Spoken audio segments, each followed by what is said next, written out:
help is a 4-letter word. Right. Stop is a 4-letter word. We don't use those words. Like, these are not on the option table because they somehow weaken us. That's kind of that mentality. And it's still the mentality of a lot of people saying help or I need help or please help me. That's a 4-letter word, and we are weakened if we have to say it. So that's not on the option list. Saying stop, are you kidding me? We were talking about opening more stores. Stop. There was no stop. There was, what else can I do? No, it's certainly, I'm curious, it sounds like a very long-standing perception, belief, part of culture for you. Yeah, it's very much, I think, a very Appalachian Right. So tell us through about, and carry on. tell us about that, Yeah, to make that distinction for many. Yeah. Yeah, I think it's very different. I grew up in a family business. My grandfather started a business long before I was born, but he very highly intelligent. He used the Korean War to get the GI Bill and get an engineering degree after being in a coal mine at like 14, 15 years old. He went, that's not happening, not staying here. And so he went and got a degree in engineering, and he opened his own shop and got all of his brothers out of the shop. My dad, my uncles all worked in there. They either have engineering degrees or business and accounting degrees. I went to journalism school. But that was the mentality, you go down into a coal mine and you keep working because the guy beside you is working too, and you can't let him down. It's that very team mentality. You can't let him down because by letting him down, it may cause an accident and he may fall. And so that was very much the family mentality, because they all, all of my great uncles all came out of that coal mine. They all thought that way. We work not for us, but for the people around us, for the people we love, for the people we care about. And that's how we show them that we love them. And it's very Appalachian culture. So it was for audience of one, but it was that little voice in the back of your head that says you have to keep going. You have to, if you plow through it, you'll get to, there's a finish line. We have a fictional finish line. I grew up, I was an alpine skier, alpine ski racer. I did a lot of that in a lot of super G races and that kind of thing. And, when you can go 60, 70 miles an hour on your skis straight down the mountain to the finish line, you tend to pick up the same traits and put them in other parts of your life. There's a finish line, except there's not a finish line. That's that, again, that narrative. You'll get to the bottom eventually. The finish line is so close. You're this close. You're almost there. Just a little bit more. And every day it's that same justification, however it's going through your brain. And if you just get through these 2 or 3 things the next couple of days or the next couple of weeks, it'll be fine after that. And we keep moving the finish line and putting ourselves further and further in the hole. I like the way you put that, moving the finish line, like moving the goalposts. So there's always, what I know from working with athletes and other high performers, and especially what you're telling me, there's something almost intoxicating about being able to push past pain. It feels like mastery, like proof that you're built differently. When did you first realize that what you were calling strength was actually a form of essentially disappearing from yourself? Have you ever faced a moment that changed everything? A loss, a new path, or an awakening that forced you to rewrite your life? Pivot Point is a podcast that explores those stories. I'm Nik Michael. We'll dive into how pain can spark growth and how crisis leads to clarity. Subscribe to Pivot Point today. Welcome. This is Pivot Point, Strategy for Change. I'm Nik Michael. This podcast, we explore how real change often begins not with a clear decision, but with a disruption. Sometimes it arrives disguised as exhaustion. Sometimes it looks like stopping when everything around us keeps moving. And sometimes it isn't a choice at all. It's a demand. Today's guest is Erin Treacy, founder of Erin Treacy Coaching, where she works with leaders, professionals, and teams across Appalachia and beyond to build steadier workplaces, clearer communication, and more sustainable paths to growth. Her work is grounded in a simple but radical idea that the most effective leaders aren't the ones who can handle the most. They're the ones who have learned to listen before something forces them to stop.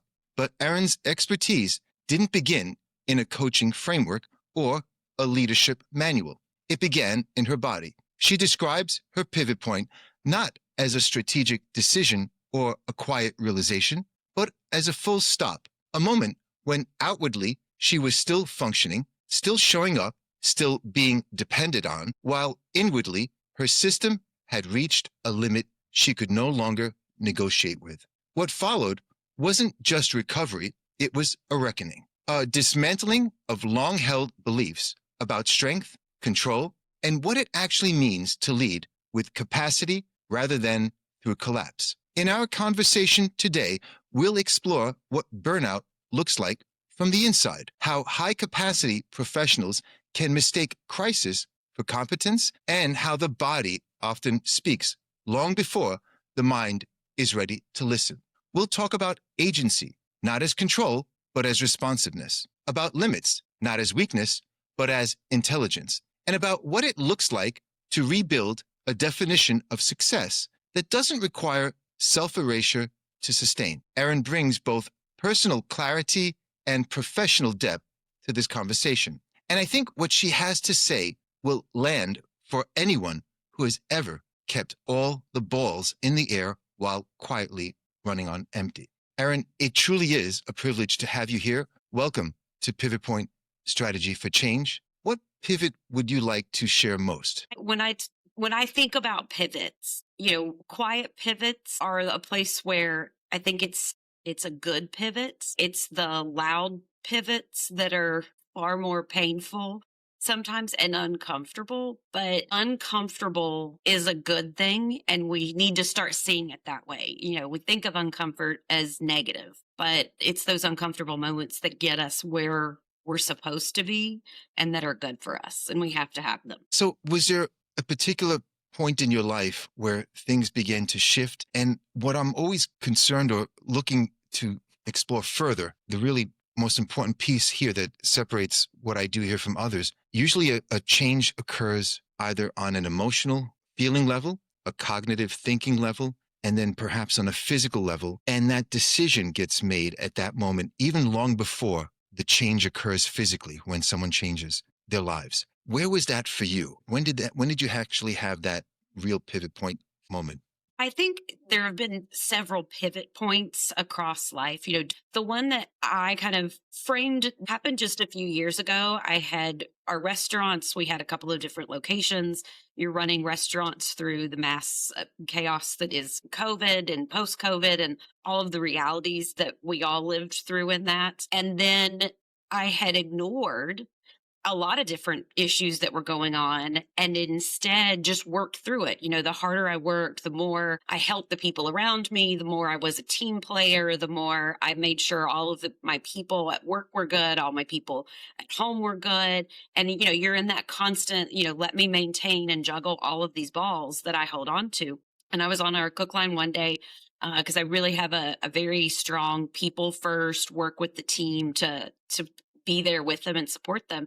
And I'm standing on the cook line and I go to turn and my entire right leg had gone numb. Later, found out I had severely compressed discs in my lower back. They were actually shocked that I had not come in for medical attention earlier. Learned I had a really high pain tolerance because I'd been taking Tylenol and Advil and just, head down, plow through, keep going. And my body said, no more, no more. And it was a mandated pivot to sit. And then the quiet happened. You had to stop. You had to pause and you had to figure out how to reset. And that was really kind of that clarity moment where you could look back and go, well, this is how long my back hurt.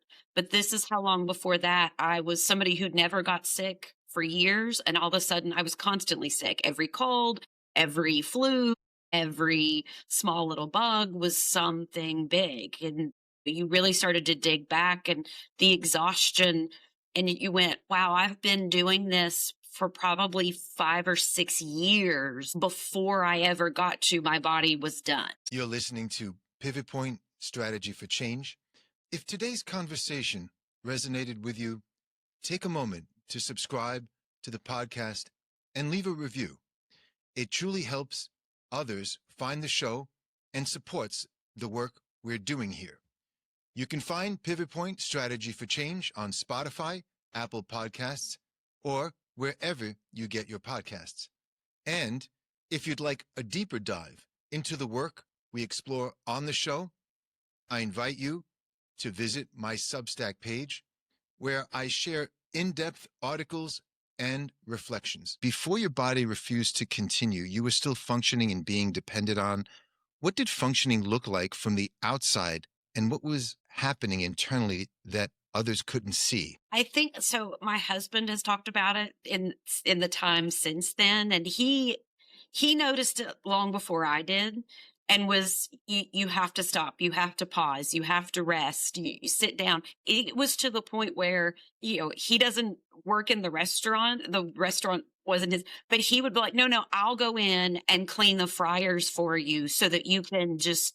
You have to promise, though, you're not allowed to get on the computer and do emails and do an food order. You can't do a schedule. You literally have to sit there and rest and relax. And so he noticed those things long before I did. Knew I was on edge. I knew that sometimes I was being short with people that I really didn't mean to. Like I would catch myself doing it and they're like, oh, I'm sorry. Like we understand, we know it's a lot of stress and it's a lot of things and a lot's going on. And so people tended to try to be as helpful as they could in that process. Inside, it felt like you were juggling bricks, not balls. I'm curious about what were you aware of that you noticed first, but then I'm going to use the word compartmentalized, or maybe there's another word that you could use because you mentioned just tough. Maybe you were toughing it out and just going on. What were you most aware of first? Was it a cognitive or physical or emotional kind of impact that it had? I knew I had back pain, but how many people in their 40s don't have back pain, right? Like we write that off. I knew I got colds and headaches. Don't all adults get colds and headaches? So you write that off. I knew I was balancing businesses. Isn't this what all the other people who own businesses look like, feel like? You assume all of these things that must be what everybody feels like. So you write them off and push them away, especially if you aren't ready to face those realities yet. If you're not really ready to go, okay, I'm ready to listen. I know something's wrong. What is it? If we're not ready for that moment, then we don't see it either. And we just assume this is what I'm supposed to do. I'm supposed to, and then we fill in the gaps. I'm supposed to fill in my calendar so it's full every minute of every day, every minute accounted for.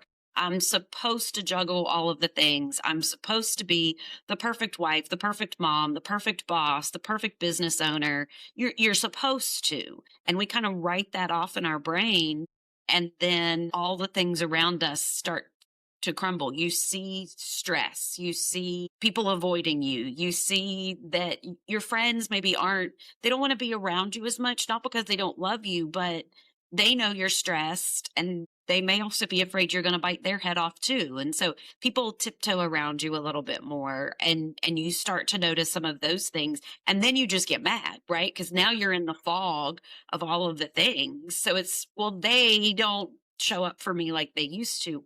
Well, you've made it almost impossible for them to show up for you because you have gone so far down this hole. As I'm listening, I'm trying to imagine everyone around you, because most people in situations like yours, you didn't ignore what was happening because you were foolish or weak. You ignored it because the mind in general is extraordinarily good at generating reasons to continue. Sometimes it's called compartmentalization. Sometimes it's functional denial. I'll deal with this later, that keeps getting deferred. The story we tell ourselves becomes the permission slip to keep going. What was that story for you? There's a version of denial that doesn't look like denial at all. It looks like discipline or commitment or just getting on with it. And I think high achievers are particularly skilled at constructing internal narratives that make continuing feel not just necessary, but right. What story were you telling yourself at the time that justified just pushing through it? That's what I'm supposed to do. I have to make sure my people get paid. We were in COVID and you're in lockdowns and you're trying to figure out how to keep a business functioning and paid, and you have these people looking at you and they need paychecks because to eat still. And, they're all trying to figure this out. And it's like, well, I have to make sure they get something. So you're hustling to figure out how to do that. And what's the way you could be open, but be safe and follow whatever the different things are. So it was never like it didn't enter your brain in that period of time as a restaurant owner in COVID. Like, everybody else was having questions about what COVID was. My question was, how do I keep the people I can employ employed and pay my bills and not end up, in some horrible financial place. So the brain tells you you have to do this to help them. You have to do this to pay your own bills. You have to do this because these are the things that have to get done to make work function tomorrow. These are the people who are relying on you. You've got food vendors, you've got other vendors, you've got catering orders, you have all of these things. And the more you hold on really, really tightly to all of those things, the more you can control them all. I don't Yeah, need an no. assistant manager to take over a project. I need to do it because if I do it, it's all in one place and I can be able to make sure they're all right. And then we start to question what is right. Like my right isn't your right, but if they both got us there, who cares? And so you start to kind of come out of that pivot and go, that's the pivot. I have to stop caring if they did it my way. I just need it done. So when you look back at the story that you were telling yourself and the reasons, do you think it was protecting you from something in the world around you, or was it protecting an idea of who you were supposed to be? Because I want to ask something that follows from that. Were you in some way performing resilience for an audience, even if it was an audience of one? At the very same time, your body was quietly, it seems like it was quietly staging a protest against your performance. So it was very much the audience of one. I think, I don't know that, like I said, my Self-imposed? husband was the one saying, you need to slow down. You need to Hmm. stop this. You are becoming very, very different. You're very moody. And, he was the one who kind of took those measures even for me and on my behalf.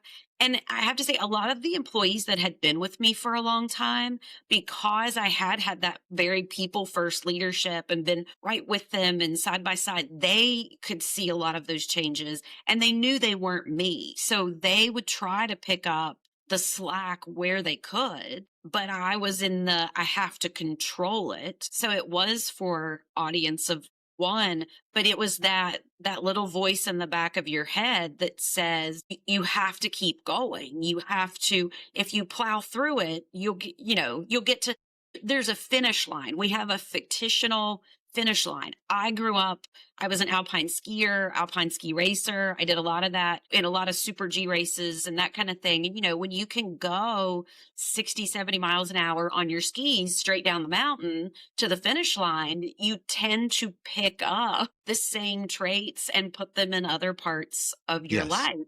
There's a finish line, except there's not a finish line. That's that again, that narrative, you'll get to the bottom eventually. The finish line is so close. You're this close. You're almost there. Just a little bit more. And every day it's that same justification, however it's going through your brain. And if you just get through these 2 or 3 things the next couple of days or the next couple of weeks, it'll be fine after that. And we keep moving the finish line and putting ourselves further and further in the hole. I like the way you put that, moving the finish line, like moving the goalposts. So there's always, what I know from working with athletes and other high performers, and especially what you're telling me, there's something almost intoxicating about being able to push past pain. It feels like mastery, like proof that you're built differently. When did you first realize that what you were calling strength was actually a form of essentially disappearing from yourself? It wasn't until the pivot and the act and the real resilience part. Like I'm stopped dead in my tracks. I am at no more function, in pause. And so you start to piece back together, what do I want life to look like? And that's where that's how I got here. You had to have that moment of like the fog lifting, the pause. I equate it to, like the band on the bottom of the YouTube video. It's like it hasn't fully caught up yet. You have to pause it so it can catch up so you can play the rest of the video. That was what my pause was. And that's the part that had that mental shift in, okay, I don't need to be in pain to run a business. I don't have to prove myself in that way. It actually didn't make me stronger. It broke me. And being able to see it then let you then look back so that then you can create the next step in that resilience of, okay, that's how I know what not to do and how to move forward outside of that. It is not a bragging point that I have back pain every day. Mm. Yeah, I know. I can't imagine that you would be bragging about that. But you I would would like, imagine. yeah, I have back pain, but I'm fine. I'm on the cook Right, but line. you would See me say, do the I'm going to things. push Right? through it. Yeah, yeah. And Yeah. there's a badge of honor. So was your pivot gradual or sudden? If you can. It was probably some of both. So there was the forced stop in the pivot that was sudden. I mean, who could see the compressions got so bad that your right leg went numb and you can't drive home from work? That you don't, I didn't even know, like I said, I didn't even know what it was. I had back pain. I never saw a doctor. I never asked at any time about it. I just took the medicine and moved on. Or, just like I said, the Tylenol, the Advil, and moved on type of thing. So it wasn't until I started working through those things and the doctor's like taking an x-ray and going, so we have this x-ray of these compressed discs. We're going to go in and do some CT scans because we think there's a herniated disc over here. And, there's this nerve pain that we're talking about in that right leg over there. And so you start really to travel that medical path. And as you learn through the medical path of what's wrong with you, is where the quiet pivot started. Okay, how do I not have pain for the next hour that Mm. doesn't involve medication? Right? So that's your quiet. How do I today, what's going to be good for me? Walking is very, very good for lower back discompression. So it was, planning those, even if it's a short walk, I would leave and leave work and do a walk around the parking lot or a walk around the restaurant just to walk. And again, it was the quiet pivot. It was, 5 minutes of just a walk, just to move and get out of those kind of positions. So it was, those became kind of the everyday, the quiet. Okay, how do I rebuild? Okay, how's the next rebuild? Okay, look, that worked. So what's the next rebuild? And so those are the quiets. I think those are so much easier to manage. And that's why I tell people my story and really talk about that pause and that pivot. Because if you can have those quiet pivots, you can actually build on each one and really master each one and kind of move to the next and get way further along and see so much more improvement in a much shorter period of time than the big, massive blow up of body stopping type of stuff. Right. So how did you manage the discomfort of not being able to rely on your usual way of coping or living? There was a lot of discomfort. There was a Mm. constant no, but, no, but, we can no, but our way. I agree, but out of a lot of different things.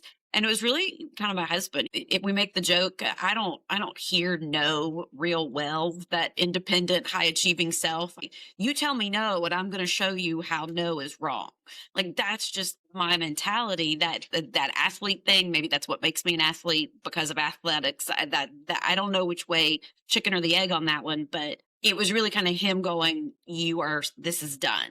This is over. Your body is unfunctional. And for once, foot is down. And I thank him in a lot of ways for that. But it wasn't, I had to stop. It was doing this the way you're doing it has to stop, right? Like he didn't, I am man in charge. It was, no, we're going to make sure you're taken care of. And by we, I mean, you're going to take care of yourself. Yeah, I can imagine. It seems like your husband made a choice in that moment that most people close to a high achiever never make. It sounds like he refused to be recruited into that pattern that you previously had.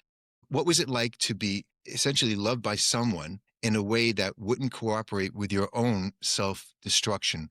Because for so many high achievers, persistence feels virtuous. What helped you reframe stopping as strength rather than failure, Well, and we tend to push those people away, Yeah, right? yeah. We just keep, no, they're telling me no. So they get farther and farther and farther, which is like I say, a lot of friends you realize, are a little farther away and but you push them there. Yeah. And he wasn't having it. And that was hard. I look at him some days like he was a crazy person. Like, what do you mean? Oh, and he's like, well, you can't drive the car because your leg's numb. So I'll just go ahead and take all the car keys. And now I'm left at home and Well, I that must have been physically frustrating, though. can't sneak into the car to get to the restaurant. Like, he would think out. He's like, I know what she's going to do. I know what she thinks. Like, I'm getting ahead of this one. And he would even plan other things. He works in television. So he has a very weird schedule, he covers sports. So we talk a lot about sports in our house. So because he does that as well, he has a Tuesday off, which, as a restaurant owner, it's like, okay, yeah, let's take a Tuesday off. And he would, hiking is good for back pain and for compressed discs. We just happen to go into the mountains where there's no cell service. So I can't call and check on the store or check my emails or call any of the people I may have to have a call with. Isn't that magical how he did that to me? And then when you get to the top of the mountain from this lovely hike that we go on, I'm like, okay, I don't need to send emails today. You're right. This is what I needed to do. And so he would even, he's very tricky some days, but I'm so grateful for it. And then you go, how much further down that rabbit hole could I have gotten myself? Yeah. Listening to the way you describe it, one thing that strikes me most about what you've mentioned is that you weren't oblivious. You were intelligent and self-aware, and yet the system still collapsed. And psychologists talk about compartmentalization, that ability to wall off what's happening in one part of our experience so we can keep functioning in another. But there's also something more subtle. The story we construct to justify continuing, it's not denial exactly. Mm-mm. It's more like a private negotiation that we hold with ourselves, with that in mind. And what story were you telling yourself at the time that justified pushing through? I have to do this for all of these other people relying on me. If I don't, how will they all function? How will they all get by?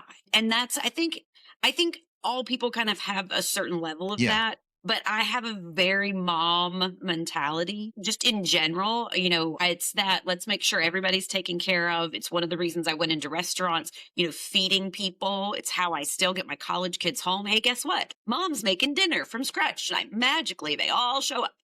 It's amazing how that works. So it's that mentality too. So it's I'm caring for everybody else. I don't need taken care of. It's fine. I don't need taken care of. I take care of me and I take care of all of you. And if I don't, all of you are going to fall on your face and it's going to be my fault. Well, there's taking a lot of extra responsibility. So did you believe that story completely, or was there a quieter part of you that already knew it really wasn't true?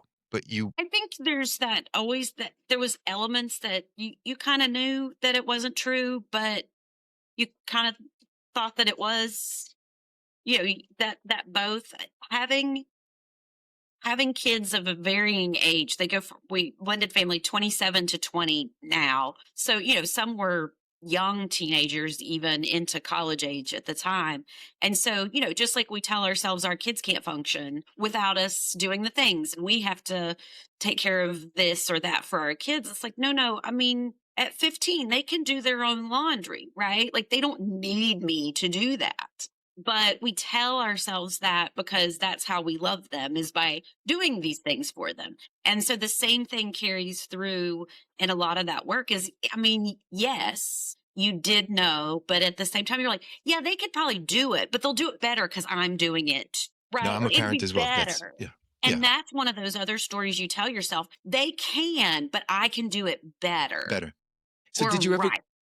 Or Absolutely, the right way. Did you ever catch yourself constructing a new version of the story when the old one stopped holding, like upgrading to like a justification? I think that was always kind of that justification. It stayed in that department, in that lane, in that compartment, I guess, like you were saying, to compartmentalize it. Like the reason I have to do all of these things is because of this. And then again, in your blinders and your plow through and keep going 70 miles an hour to the finish line, you can't change. You don't move to another slope. This is the slope. It's the only slope. So that's the one you're on. That's what we're doing. Right. And so that mentality stays there with you through all of that. How you do it changes, how you do the schedule or manager, those things change, but the story stays the same. So what would it have meant about you if you had stopped? And was that fear actually inside the story that you were telling yourself? Was it? I mean, what stop? I mean, that never entered it They didn't never did. enter the No. conversation. Not even pause or hold back. Yeah. There was no stop. That wasn't a word. Again, help is a 4-letter word. Right. Stop is a 4-letter word. We don't use those words. Like, these are not on the option table because they somehow weaken us. That's kind of that mentality. And it's still the mentality of a lot of people saying help or I need help or please help me. That's a 4-letter word, and we are weakened if we have to say it. So that's not on the option list. Saying stop, are you kidding me? We were talking about opening more stores. Stop. There was no stop. There was, what else can I do? No, it's certainly I'm curious. It sounds like a very long-standing perception, belief, part of culture for you. Yeah, it's very much, I think, a very Appalachian Right. So plow tell us through and about carry on. tell us about that if that Yeah, to make I that distinction for many. Yeah. Yeah, I think it's very different. I grew up in a family business. My grandfather started a business long before I was born, but he very highly intelligent. He used the Korean War to get the GI Bill and get an engineering degree after being in a coal mine at like 14, 15 years old. He went, that's not happening, not staying here. And so he went and got a degree in engineering, and he opened his own shop and got all of his brothers out of the shop. My dad, my uncles all worked in there. They either have engineering degrees or business and accounting degrees. I went to journalism school, so I don't know. I'm the creative. They're the boxes, but I learned how to translate, and accounting boxes and engineering into the creative side. But that was the mentality, you go down into a coal mine and you keep working because the guy beside you is working too, and you can't let him down. It's that very team mentality. You can't let him down because by letting him down, it may cause an accident and he may fall. And so that was very much the family mentality because they all, all of my great uncles all came out of that coal mine. They all thought that way. We work not for us, but for the people around us, for the people we love, for the people we care about. And that's how we show them that we love them. And it's very Appalachian culture. Now, when you're growing up with it, you just go, no, that's normal. Yeah, it wasn't you until accept it. years later and being other places that you go, no, that's different. It's a different way of thinking. So as I'm listening to, I'm wondering, as you know, we live in a culture that tends to associate resilience with a very particular image, stoic, relentless, unaffected. That image is largely masculine. And I wonder whether part of your pushing through wasn't just personal drive, but also a kind of quiet proof to yourself and to others that you could meet that standard. So was gender ever part of the story, consciously or not, for you? I've heard you say that I was one of the girls playing with the boys. There were no sports, and I was. Yeah. I've heard you say that. So it didn't. I guess it didn't dawn on me in the moment. No, I didn't think it did, and that's But looking back, I mean, there's so many. You're talking about that old school, even European mentality where we've got to, we push through things. We don't complain. Push through, and I did. Yeah. I played on all boys soccer teams. I was one of 1 or 2 girls on the ski team. Most of the girls who were on the ski team, it was me and the girlfriends of a couple of the older guys on the team. So you also, I was around the guys a lot.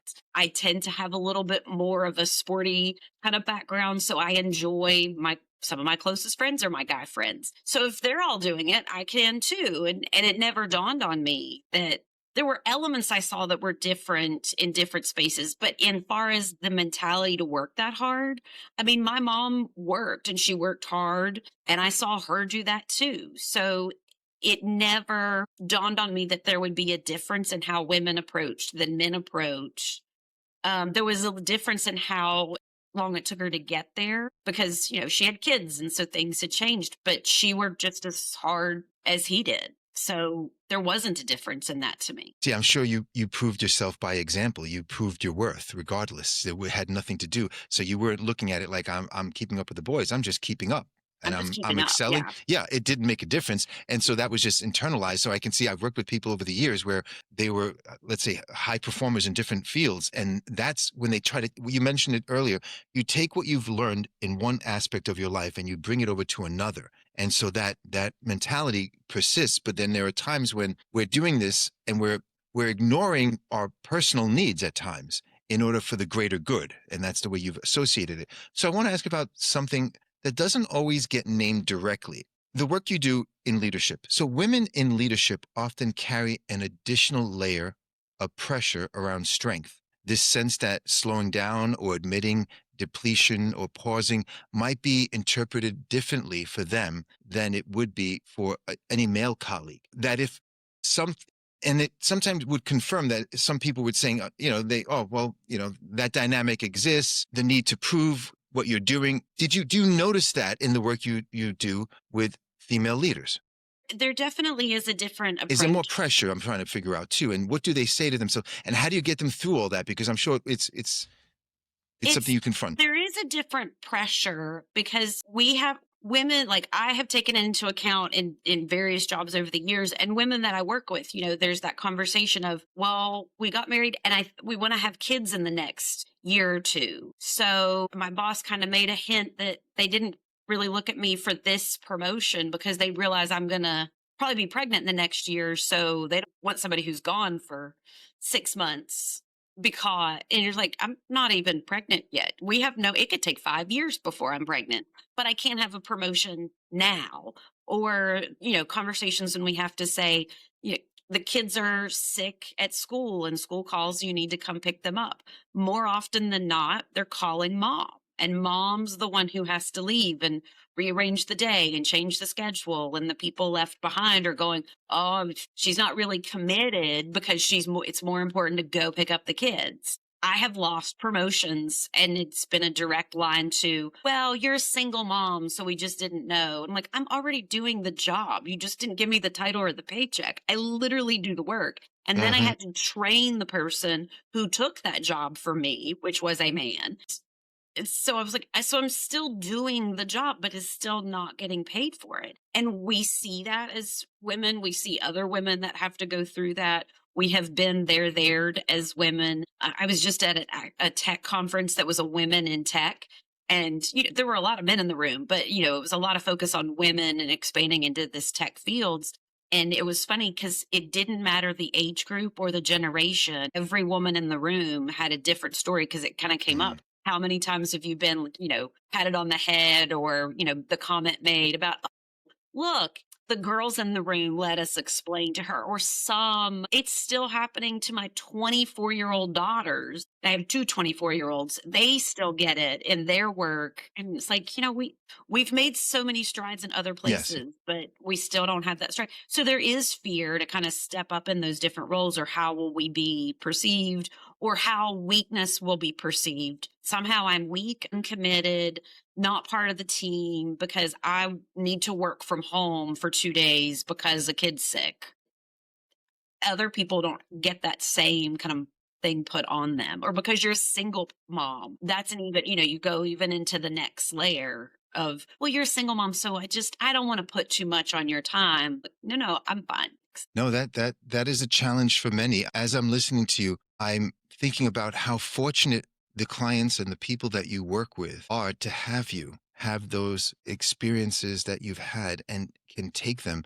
And it's so important too, when you come from a different background, the different businesses, different fields that you've been in, and you can transfer that and now bring people to the next level. So I say this sincerely, that you're coming from a place of personal experience and worked experience. And as a parent myself, and you're a parent, and also the gender bias that tends to occur, you can really speak to that and empower others. So I'm imagining that this is something that is true to your heart, and you're living it and improving it on a daily basis. That's just wonderful to hear. I just want to mention. Well, thank you. I appreciate that. I hope I am a help to all of them. And so, people who are listening to this, you always hope that you are helping even in the smallest way that you can. Because I think the people who get to work with you are truly fortunate. What you bring to your clients is not just coaching. It's something far deeper than that. You have lived this. You have felt the pull to keep going, even when everything inside was telling you to stop, or when you've confronted any kind of bias. You've been in the same place where you can tell what the signals are. You can transfer that to others and identify it for them, because everyone has their own narrative about why they don't want to listen. They just want to do it their way. But you can give that fair warning about what might happen and what might occur. And in a way, the coaching that you provide, I'm sure it just, you take it to a different level that perhaps many others could not. And honestly, I think, the uniqueness also from your competitive work as an athlete, that sets you up in a separate category to begin with. And anyone who has an experience about that can certainly, I'm sure you garner an extensive amount of respect when people hear that. I'm not sure if that you notice that. Is that the case? People appreciate it to sometimes they appreciate it more than others times. It's nice when I can then pivot and go over to, okay, well, you're not an athlete, you may not, but I can turn that into a theater kid or a You're right. band kid because the same concepts hit in a Hmm. lot of these different areas. So it's nice to be able to go, okay, let's translate what I'm talking about into what you're talking about. I think that's maybe the gift I tell people all the time. In various roles of my life, I'm like, I'm the translator from this to where, from high management to reality. I'm the translator from this team to that team. Now I'm a translator for kind of what you're going through. And I try to be kind about it and at the same time hold up the mirror that they need to see so that they get where they need to go, not where I Yes. want them to go. Because what I want is irrelevant. I appreciate hearing that. You're listening to Pivot Point Strategy for Change. If today's conversation resonated with you, take a moment to subscribe to the podcast and leave a review. It truly helps others find the show and supports the work we're doing here. What, from your experience now in the work you're doing in coaching and in training, what would be a useful thing for listeners to hear, a perspective that you have or an approach? What do you notice and what do you see that you'd like to share? I think the biggest thing that we all want to avoid is that pause because well, I don't want to do X because it's uncomfortable, it's hard, it's whatever. The way we grow, the way we get better is uncomfortable. Back to that sports background or if you were somebody who was in the band in school or the theater kid, you went to rehearsals, you went to band practice, you went to, whatever sport practice, and you did those things over and over and over. As adults, we go to the gym, we go run, we weight lift, whatever the thing that is, Mm-hmm. those things are hard. They're uncomfortable, but it's how we stay or become healthy, right? The same thing is true in how we approach career and life and work. It's going to be uncomfortable, but that's a good thing. And butterflies in the stomach don't mean that you shouldn't do it. The comfortable of, I know you want to do this. Let's try this and see what happens and go for that. It's not to be ignored. It's actually to be embraced. Right. Those pauses are required to be able to hear that from wherever it comes from in you. That fire in the belly is one of my journalism school professors always said. If you've got fire in the belly, you're on the right track. I'm also curious, what aspect of the work do you enjoy most when working in the I work love you're doing people now? having their own aha moments. And it's not about me. You've had these conversations and you've tried to, show them different things and bring things to light. And then you see one day it clicked. And then when Erin and I did this and it worked. And then this other thing came up with, whatever the other thing is. And I used the same kind of tool. I just turned it a little bit and it worked over here too. And you're like, okay, look. So they built the tool and then they even started to learn. It's like building a recipe. They got the recipe down and then they started to learn what you can add and take away and zhuzh over here and mess with over there for this next whatever problem is. And those are really happy moments for me because you realize they're in a place they're going to keep moving down that path and finding the more success in the things that they want to do. Well put. I'm curious then, based on the experience you had personally with shutting down and almost rewriting a narrative to continue to keep going and ignoring signs, what do you see in leaders, in business leaders, anyone? How do you demonstrate to them or how do you point out to them what they're going through is something you went through, and how do you integrate that so they could be more receptive and open? Because many times people want to know that they think they're different than you. Like, oh, that was you. I'm better than that. I know I'm not supposed to touch the oven, but I'm going to touch the oven and I won't get burned, whatever the I'll be example might fine. be. My Right. fingers I'll are be extra. fine. Right. Yeah. So how does that, have you encountered that? And You what encounter was it that a like? good bit with leaders. Usually by the time they're talking to me, they've already seen a certain element of it somewhere. But I think one of the first ones that I kind of like to point out to folks. So, maybe I'm in a company and working with a group of a team of leaders and doing some kind of training with the group as a whole. And you start to kind of, you're listening, you're picking things out, and you Right. realize that there's somebody in the group and they're constantly going, well, they do this and they do that. And these people over here, and I just don't understand how to fix all of these other people in my organization. Because that's usually a lot of times in an organizational setting, you're talking to the leader who's like, they all need fixed. Mm, And so you start to be able to turn that, well, there's 75 of them and one of you. That's my point. I just don't have time to do.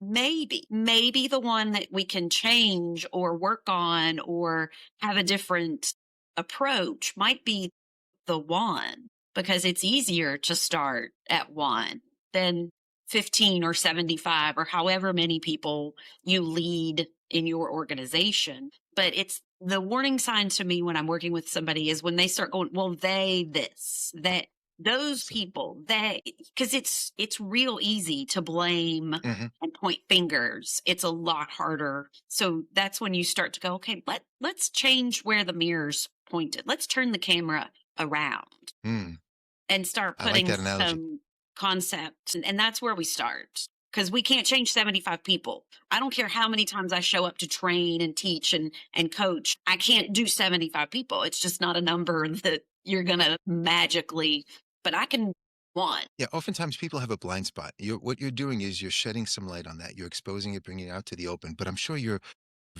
sophisticated manner in coming across, and you're very respectful, and you have this amount of knowledge. Everyone's brand new, so they don't know you that well until they get to know you. And then I'm sure you have this. This is what I think makes the work that you're doing so unique, and that anyone working with you could be so fortunate to have you lead them.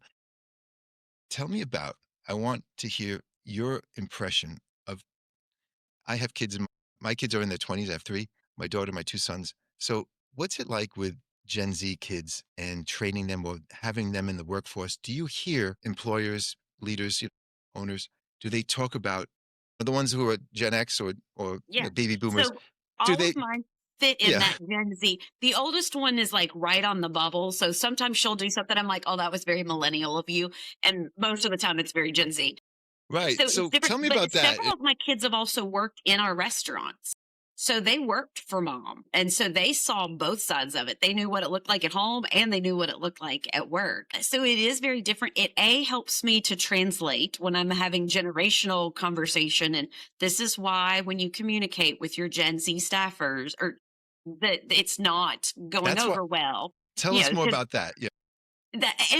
it's vital because they do see it very differently. But I also think, and I know I can speak to my kids have certainly learned from seeing my burnout from their side of it, that they really focus on, I don't want to end up there. I don't want to put myself in those kind of situations. And so I think Gen Z as a whole has kind of learned that, but I definitely know it for my own kids because they talk to me about it.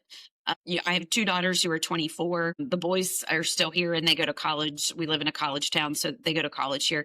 So they're still in. And then the oldest is my stepdaughter, and she lives up the street. And so she's very much into her very adult phases of life. We have those conversations and they saw it and they're learning from those things that we did and learning how to have those conversations. But if you have that conversation at work and say, I would like work life balance, a boomer is going to lose their mind at work life balance. Some Gen Xers are going to lose their minds at work life balance. It's like, okay, well, how about we change the word? Let's not call it work life balance. Let's call, can I have a flexible schedule where I still come into the office, my full 40 hours a week or whatever that is, but I don't have to do it 8 to 5. I can do it in this window, and start to be creative. Don't work life balance them. There's no such thing. When I was growing up, my mom was in leadership and management at the hospital in town, and then dad, family business. So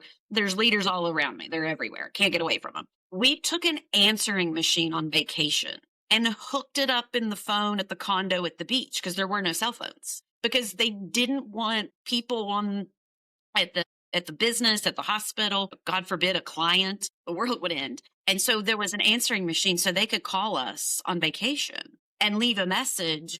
And my parents would go in and out at various points of the day. More my dad, because my dad hated the beach. So it was way more him than my mom. But go back inside and check it constantly. I knew how to write and present and analyze a business quote for a potential client years before I even understood the concept of why I would need to do it, because I would sit at a table and I'd watch them do it. I went to coal shows and was the girl at the coal shows talking to prospective clients and coal mine operators and all these people. I knew those things. It was part of everyday life. So I learned from them. My kids have learned from me. And having those generational conversations are so important, and what we've each learned from each other and how we want to be different or better, or be able to go, you know what? My parents weren't there a lot. And I think it's okay. Parents should hear they are not expected to show up to absolutely everything in life. Kids need to learn how to have their sport or their activity or their whatever without mom and dad sitting right beside them. And at the same time, that's part of work-life balance. Today, I get to go to your soccer game. On the game on Thursday, I can't be there. I'm going to be at Sis's cheerleading practice, or I need to be at my own women's group, or, that's the balance that we're looking for. It's not a 50-50. It's not an actual, it's very pendulum. And when we start talking like that, then we all talk at the same playing field. It's when we start to use these words that trigger different generations that the chaos ensues. Absolutely true. Is there anything in relation to the Gen Z kids? Is there anything that employers or anyone who owns a company, a business, what suggestion would you give them so they can understand what our kids are like? Let's put it like I that. think part of the problem is because it goes back to that, we were talking about women and men and how women kind of are perceived differently because they have to go get the kid or whatever. And so they're somehow pigeonholed. Gen Z is very much getting that. It's they're lazy. Yeah. They are very strict about, I work 8 to 4. I'm leaving at 4 o'clock because my schedule says 8 to 4. And, that's something they've learned from us and went, I'm going to incorporate that balance in life. I'm going home. That's the end of my day. And so we take that as they're lazy. We take that as they don't want to be part of the team. We take that they aren't a part of the organization and they just want to move on. And it's those conversations that really create so much opportunity. It's sitting down and going, I know that officially you're 8 to 4, but again, they're looking for life balance. So maybe their schedule's better 11 to 7, right? Maybe that's better for them. And Be more it really flexible. doesn't hurt my business for them to work 11 to 7. All kinds of stuff's getting done for the next day or for a different team. And so having that conversation, it's not that they are rigid. It's not that they are lazy. They just approach the situation different. So it's even having the conversation. Yes, if I'm going to ask you to come in 2 hours early because we're going to have some kind of training that I need you here, I'm going to give you the flexibility to take that off earlier in the week. There's nothing wrong with that flexibility, but somehow in our Gen X boomer generations, we're like, oh, that means you just put in 42 hours. Well, no, I pay you for 40. And really creating those conversations, helps you, but also helps them. And it grows the team because now the team's like, oh, I'm in. Like they understand that's my approach. It's not that I'm lazy. It's not that I don't want to. But in the same direction, Gen Z gets really upset if they're like, I have this idea and they want to rush into your office and tell you about it right this second. You're like, I'm really busy. I've got this other thing that isn't even something they need to know what it is. They're not at the need to know part of this conversation. So you're like, well, write it up in an email. I'll look over it and we'll talk about it tomorrow. Well, a Gen Z is going to be completely offended that you're blowing them off, that you don't respect them. You don't want to hear their ideas. And in your mind, you're just trying to have the clear thought to be able to sit down and have a clear conversation to understand what they're saying. So it's even teaching Gen Z what that conversation is that says, okay, great. So I'm going to send that email with kind of my thought process and say, I'm available at this time, and this time. then we'll talk about it. It's not a blow off. It's somehow how you have to manage the many things happening in your day. You've covered all the bases. I'm just so impressed. That's just Well, so. thank you. Before we wrap up, one more big question that I like to ask everyone. If you can go back as the person you are now with everything that you've learned and sit with yourself in the middle of all that occurred, what would you want that version of yourself to know? And is there anything that version of you would want to know looking back now? What would you? I think I would tell the younger version, and maybe I will tell what I tell my kids, because I consider that the younger version of me. Define success your own way. Don't chase it. Don't try to be what you think you are supposed to be. Create your success by your own definition. And that changes how you chase, right? Like you're not chasing anymore, you're creating. And that's so different and such a change. But that's what I tell my kids. So that's what I would tell my younger self.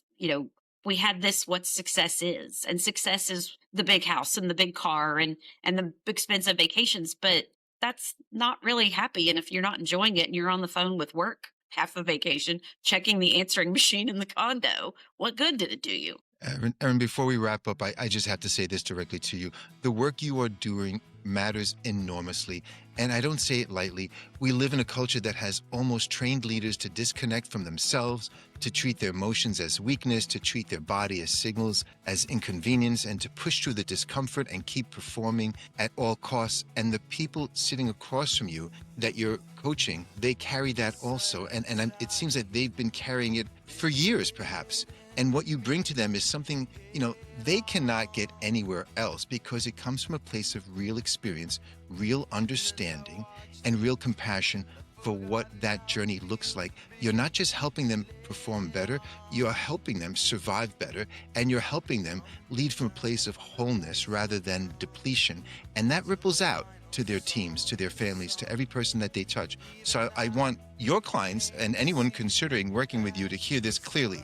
You are fortunate to have Erin in your corner. What she does is not just coaching, it is a form of protection, of care, of transformation that very few people are equipped to offer. And I'm so grateful that you're here able to talk about this work. I just want to thank you again for being here. Well, thanks. I appreciate all that. That's so nice. It's really from the bottom of my heart. I mean, this conversation, it just really has shed a significant amount of light on you as a person, as an individual, as a mom, as a wife, as a leader. You've offered something rare, a story that begins not with ambition, but with interruption. And in doing so, you've reframed what so many professionals quietly experience, but they rarely name it. That burnout isn't failure, that being overwhelmed is not a weakness. It is the body delivering a message the mind has been unwilling to send. And what stays with me from our conversation is your distinction between discipline and disconnection, and how easily someone can misinterpret what's happening. And the idea that agency isn't about control, it's about courage to respond honestly to what your system is actually telling you. So you've shown us that the pivot point doesn't always look like a bold leap forward, but sometimes it looks like finally it's going still. So to our listeners, wherever you are right now, still functioning but quietly depleted, already in the stop or somewhere early in the whisper of unsustainable, I want to leave you with the question at the heart of this episode, what I think is at the heart of it. What is your body trying to tell you that your calendar keeps overriding? You don't have to have collapse to begin listening. In fact, that's Erin's whole story. The invitation is to listen before the system enforces the pause for you. If today's conversation stirred something, a recognition, a discomfort, a quiet knowing, stay with that. Don't rush past it. That stirring might be the beginning of your own pivot. To learn more about Erin's work with leaders and teams, visit CoachErinTreacy.com, and I'll put more in the episode online. And if this episode resonated, share it with someone who might need permission to slow down. Until next time, this is Pivot Point, Strategy for Change, exploring the interruptions that quietly become our greatest strategies for living and leading. So for anyone that's looking for more information about the work I do here on Pivot Point Strategy for Change, you can also find me on Substack and Spotify and Apple. Thank you again, Erin. I appreciate your time and spending time with us. I truly appreciate the work you're doing. Thank you so much for having me. I enjoy the opportunity to help other people and tell this story, not for me, but so that they can see themselves in it and find their way out. Truly, we appreciate it. And I want to leave everyone with the one question I like to leave with before we close up. Think about it. What's your pivot point?